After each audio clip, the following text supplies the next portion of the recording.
근데 2층은 정상적인 평면도가 아닌 거예요. 그럼 도대체 이 사람은 왜 이런 이상한 집을 지었을까? 저의 추론은 이 부부가 엄청나게 사람일 거란 생각을 해요. 그게 저의 추론이에요.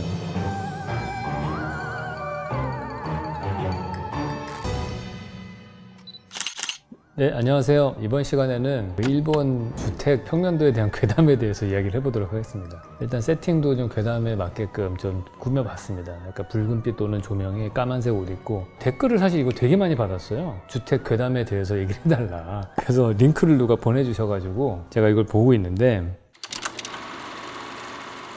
일본에 어떤 젊은 부부가 있었습니다. 이제 아이를 낳고 이제 집을 새로 구하려고 하는데 부동산에서 이제 마음에 드는 집을 찾은 거예요. 근데 가서 인테리어를 봤을 때는 뭐 되게 밝은 인테리어고 마음에 들었는데 문제는 나중에 생각해 보니까 이 평면도가 좀 이상하다는 거예요. 그러면서 이제 조목조목 클라이언트하고 부동산 업자하고 주로 얘기가 됩니다. 근데 첫 번째로 얘기했던 이상하다고 생각하는 거가 지금 보시는 것 같은 좁고 긴 네모난 박스예요. 문이 없이 다 막혀있는 벽으로 되어 있습니다. 옷장도 아니고 선반도 아닌데 왜 도대체 부엌과 거실 사이에 이게 만들어져 있을까? 의문점이 든 거죠. 두 번째로 또 이상했던 거는 뭐냐 하면은 2층에 아이방이 좀 이상하다는 거예요. 올라갔는데 아이방이 2층 평면도에 가운데에 박혀 있어요. 그러니까 이 방은 창문이 하나도 없는 거거든요. 애들 방을 이렇게 만들면 어떻게 하나? 창문도 없는 방에다가 그것도 일단 이상했고 더 이상한 거는 보통 우리는 화장실에 가면은 변기 있고 샤워하는 데 있고 욕조 있고 뭐 다 모여 있잖아요. 근데 여기 보시면은 샤워실 따로 있고 변기는 또 다른 데 벽으로 한참 돌아가 있고 욕실 따로 있고 세면대 따로 있어요. 그러니까 이것들이 거의 2층 구석구석에 변기와 화장실과 샤워실이 다 흩어져 있는 구조인 거죠. 이것도 좀 말이 안 되죠. 그리고 아이방까지 가는 길이 엄청나게 복잡하다는 거예요. 계단에서 올라와서 우회전한 다음에 좌회전한 다음에 우회전해서 우회전하고 좌회전해야지 들어가는 거예요.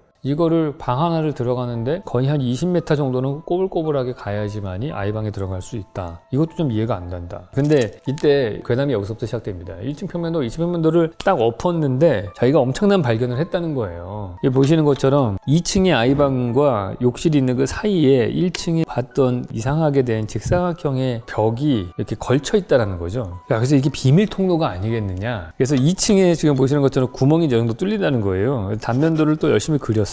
아이방에서 밑으로 내려가서 이 이상한 빈 방을 거쳐서 이쪽으로 욕실로 걸 수 있게 된다. 뭐 이런 얘기입니다. 근데 이분이 이제 망상을 합니다. 옛날에 이 집에 살고 있던 부부가 아이가 하나 있었는데 그 아이는 모정의 목적을 위해 아이방에 갇혀서 지냈었다. 그런 얘기를 해요. 이분이 괴담을 어떻게 얘기를 하냐면 손님을 초대를 했다는 거예요. 그 손님 초대하고 나서 뭐 되게 술이 취해가지고 자고 가라고 얘기를 하는 거예요. 그 아내가 오늘 묵고 가시라고 목욕도 하고 가시라. 그리고 2층에는 욕조로 권한다는 거죠. 그때 아이는 이 조그만 통로를 통해서 밑에 창문 없는 방으로 내려간 다음에 이 구멍으로 올라와서 욕실로 나올 수 있다는 거죠. 그 욕실에서 바닥에서 올라온 다음에 뒤에서 칼을 꽂아서 술 취한 어른을 죽이고 그 다음에 그 시체를 해결하기 위해서 토막을 내야겠죠. 어른이니까 토막을 내서 밑으로 내려가고 나서 다시 자기 방으로 올라온 다음에 그 아이방에 선반이 또 하나 있어요. 그럼 선반에 구멍을 뚫으면 그게 딱 어디로 가냐면 1층 창고방으로 가거든요. 창고로 내려가서 차고로 딱 나가서 차에다 실어서 토막난 시체를 어디 딴 데다가 유기를 한다. 거기까지가 이 괴담이었어요. 그 도대체 왜 그러느냐? 이게 얘기하는 게 이런 사건들이 모두 다 창문이 없는 방에서 이루어진다는 거예요. 그래서 이 사람 얘기가 이렇게 논리를 전개합니다. 창문 숫자를 세봤어요. 1층에 창문이 7개, 2층까지 다 하면은 창문이 한 17개 정도가 되거든요.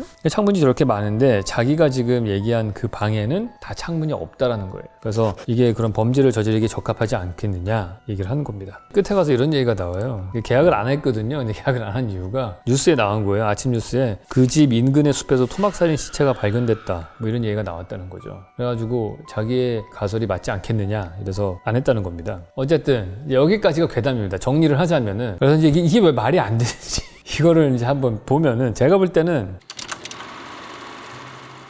일단 첫 번째로 말이 안 되는 건 뭐냐면요. 그런 목적으로 건물을 설계한다면은 이거 말고 훨씬 더 효율적인 평면이 있을 것 같아요. 제가 볼 때는. 일단 그게 말이 안 돼요. 그럼 도대체 이 두 개의 1층 평면도, 2층 평면도를 오버랩 시켰을 때 이렇게 구멍이 생기는 이 평면, 이상한 평면도는 도대체 뭐냐? 제가 볼 때는 구조적으로 보강하기 위해서 만든 거라고 보여져요. 2층 평면도를 보십시오. 2층 평면도는 벽이 이 방향으로 가 있잖아요. 이 지붕을 받치고 있는 구조체일 텐데 이 벽하고 1층 평면도의 벽하고는 안 맞아요. 얘를 보시면 보시면 얘는 이 방향으로 가는데 1층 평면도에는 벽들이 이 방향으로 가 있잖아요. 그러니까 쉽게 말해서 지붕을 받치고 있는 이 두 개의 벽이 이렇게 내려와야 돼요. 근데 그게 1층에 닿으면은 얘는 이 방향으로 90도로 틀어져 있는 거죠. 결국에는 이 만나는 꼭지점이 여기밖에 없는 거예요. 벽 두께가 10cm라고 칩시다. 그러면은 그 두 벽이 만나는 부분은 10 곱하기 10 해가지고 요만큼밖에 안 되는 거잖아요. 그 두 포인트밖에 안 남아요. 그러면 이거는 이 벽의 하중을 전달하기에는 좀 약간 약한 거예요. 그런 방법은 뭐냐면 이 벽을 좀 두껍게 만드는 겁니다. 그래서 이 아래에 이거를 살짝 이중으로 샌드위치로 이렇게 만들어서 그래서 조금 더 2층에 있는 하중을 더 버틸 수 있게끔 안전하게 만들기 위해서 얘를 샌드위치로 만들었다. 이게 제가 볼 때는 제일 말이 되는 것 같아요. 그렇기 때문에 그 공간을 문을 만들면 안 되는 거죠. 왜냐면 문을 만들면 그만큼 구멍이 뚫리니까 위에 있는 하중을 받아낼 수가 없죠. 그래서 분명히 이 아래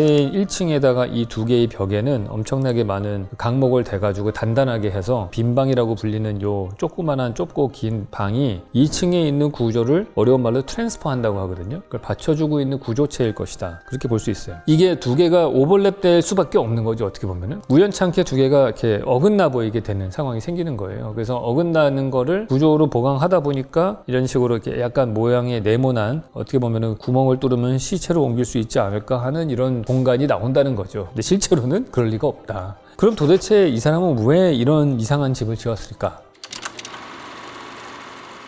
저의 추론은 이 부부가 엄청나게 섹스를 좋아하는 사람일 거란 생각을 해요. 그게 저의 추론이에요. 왜 그러냐면은 이 방을 만들었다는 것 자체가 아이가 한 명이었잖아요. 내가 볼 때는 이 방은 아이 방이 아니에요. 아이 방에 수가 없어요. 창문이 일단 없잖아요. 환기가 안 돼. 이게 제가 단면이 없어서 뭐라고 말씀드릴 수는 없는데 2층에 지붕이 있으면 거기 천창이 뚫려가지고 햇빛이 들어오거나 환기가 됐다. 그러면 가능한 얘기죠. 그럼 되게 훌륭한 디자인일 수 있어요. 그런데 그거는 아이 방으로 쓸 수는 없죠. 이 어른들의 방, 침실 방이면 말이 된다고 봐요. 그러면 가장 프라이빗한 공간이거든요.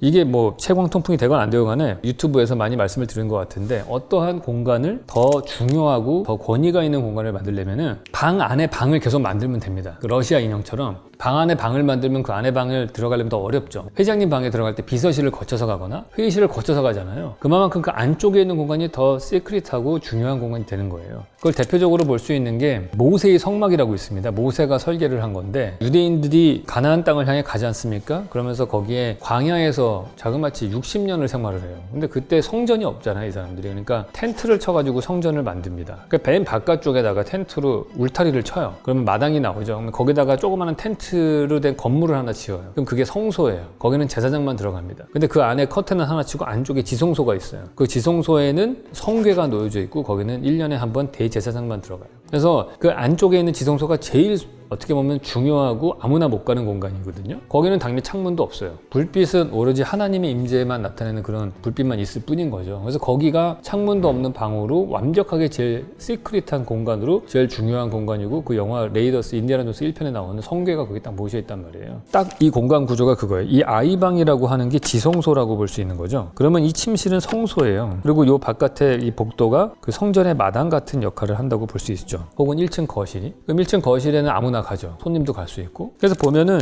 이게 뭐가 됐던지 간에 이 건물을 디자인한 사람의 첫 번째 컨셉은 이 아이방이라고 불리는 이 방을 엄청나게 중요하고 비밀스러운 방으로 만들고 싶었던 거예요. 근본적으로는 말이 안 되는 거지. 보통 이런 것들도 얘가 그냥 방을 쓴다면 사실 이 벽은 필요가 없는 거거든요. 그러면 여기서 들어와서 이 전실도 이 침실에서 같이 쓸 수 있는 큰 방이 되고 그 다음에 여기 이제 이 아이방이라고 불리는 이 방으로 들어가면 되는데 굳이 이 벽을 세웠어요. 이 벽을 세움으로 인해서 무슨 문제가 생기냐 하면은 얘도 그냥 복도 공간으로밖에 안 쓰이고 얘도 복도 공간으로밖에 안 쓰이고 얘는 그냥 데드 스페이스인 거예요. 만약에 우리가 이 벽을 지웠다면은 뭐 어떻게든 쓸 수 있어요. 아까 여기다가 이렇게 문만 만들고 여기다가 곧장 들어갈 수도 있는 거고 근데 그런 거 안 했잖아요. 어쩌면 여기가 기도실일 수도 있겠죠. 되게 중요한 어떤 사이비 종교 단체에서 뭔가 의식을 치르는 공간일 수는 있을 것 같아요. 근데 그 정도로 일반인들에게 그런 비밀스러운 행위라는 게 결국에는 제가 볼 때는 그거밖에 없기 때문에 우리가 뭐 그레이의 50가지 그림자인가요? 뭐 그런 거 보시면 나오잖아요.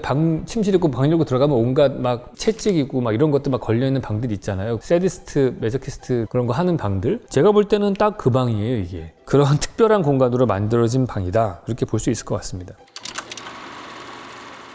이 건물을 디자인한 사람 머릿속에는 뭐가 있냐면은 2층이라고 하는 공간은 하나의 방이에요. 2층에 예를 들어서 방이 2개가 있다. 그럼 어떻게 디자인하냐면 우리는 복도가 있고 거기에 방이 들어가게끔 돼 있거든요. 복도를 통해서. 그리고 방에서 나오면 복도를 통해서 나오고 계단을 통해서 내려가게 돼 있어요. 근데 이거 보시면은 제가 흥미로운 게 이거예요. 여기에 세면대가 있고 여기에 욕실이 있고 여기에 변기가 있고 여기에 샤워장이 있어요. 어떻게 한 방에 있어야 마땅한 이 시설들이 4개의 방에 흩어져 있냐고요. 그 얘기는 뭐냐면은 2층 이 전체가 화장실이라는 뜻이에요. 무슨 얘기냐면은 2층 전체가 화장실이라는 거 여러분들 원룸에 사시는 분은 다 알잖아요. 다 부분 없잖아요. 다. 왜냐면 혼자 살기 때문에. 그러니까 여기는 혼자 살던지 한 제너레이션이 사는 거예요. 부부가 살던지. 그래서 화장실이 여기저기 있어도 아무 문제가 안 되는 그냥 하나의 방이라고 봐야 되는 거죠. 그 안쪽에만 되게 시크릿한 공간이 있는 그런 방이에요. 1층에 침실이 있는 거는 손님용인지 모르겠지만은 뭐 아이를 위한 방이라도 확실하겠죠. 내가 만약에 2층 방에서 그렇게 좀 약간 프라이빗하게 지내고 싶다면은 부부든 혼자든 그 사람을 제외한 다른 제너레이션의 사람들은 다른 층에 두는 게 제일 좋은 거죠. 같은 층에 없는 거가. 그래서 완전히 그렇게 분리된 것이다 볼 수 있을 것 같아요. 거기까지가 저의 추론입니다. 뭐 증명은 제가 못 드리겠어요. 저의 괴담은 이거는 아니다. 그래서 이 안에 뭔가 다른 사이비 집단의 어떤 예식을 치르는 것이든 아니면 섹스든 뭔가 되게 시크릿한 방을 만들고 싶었던 사람의 사고방식에서 나온 것이다. 이렇게 볼 수 있을 것 같습니다.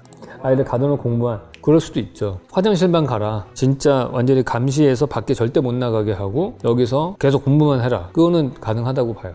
근데 이거는 거의 감옥이야 감옥. 이 사람 사고방식 되게 독특해. 나머지 거실과 부엌과 차고는 일반적이에요. 다 거실이라고 하는 중앙의 공간에서 다 바깥으로 나가게 돼 있잖아요. 이거는 그냥 보통 보편적인 거예요. 근데 2층은 정상적인 평면도가 아닌 거예요. 그러니까 아까 말씀하신 대로 아이를 가둬놓고 뭘 하던 아니면 부부의 잠자리 침실로 쓰던 뭔가 이 안의 공간은 통제되어 있는 공간이고 바깥으로 나가지 못하게 돼 있고 엄청나게 복잡한 루트를 통해야만 들어가게 하는 시크릿한 공간으로 되어 있다. 저는 본 적이 없어요. 살면서 한 번도 못 봤어요. 아, 이건 말이 안 돼요. 제가 볼 때는. 진짜 괴담이 나올 만합니다. 이 상태에서도 딱 2군데만 고치면 더 좋아지긴 하거든요. 예를 들어서 2층에서 계단 올라온 다음에 복도 있잖아요. 복도에서 변기로 가는 문 하나 만들어주고 그 다음에 복도에서 곧장 아이방으로 가는 문만 하나 만들어주면은 그렇게 이상한 집은 아닌 거예요. 왜냐하면은 변기에서 나와가지고 세면대로 갈 수도 있고 욕조에서 나와 세면대로 갈 수 있잖아요. 이렇게가 하나의 화장실 유니트가 될 수 있는 거죠. 그러니까 이 문만 하나 만들면 해결이 되는데 정말 특이하게 이거를 다 막고 문을 여기로만 내서 이걸 통해서만 들어가게 했다는 게 좀 특이하다는 거예요. 그래서 원래 맨 처음에 이렇게 만든 거였는지 나중에 이렇게 개조를 한 건지 잘 모르겠어요. 이렇게 개조를 특별한 목적을 갖고 개조를 했을 수도 있겠다. 그게 현재로서는 최선의 추론인 것 같습니다. 제가 할 수 있는 한에서는. 하여튼 좀 말도 안 되는 거긴 한데 뭐 이런 괴담들이 나올 수 있게끔 다양한 평면도가 나오는 일본 주택 문화가 좀 부럽고요. 그래서 하여튼 이렇게 질문을 시청자분께서 주시니까 그걸로 재미난 평소에 하지 않았던 것들도 할 수 있어서 되게 좋았던 것 같습니다. 계속해서 이런 궁금하신 점이 있으면 보내주시기 바라겠습니다. 마치도록 하겠습니다.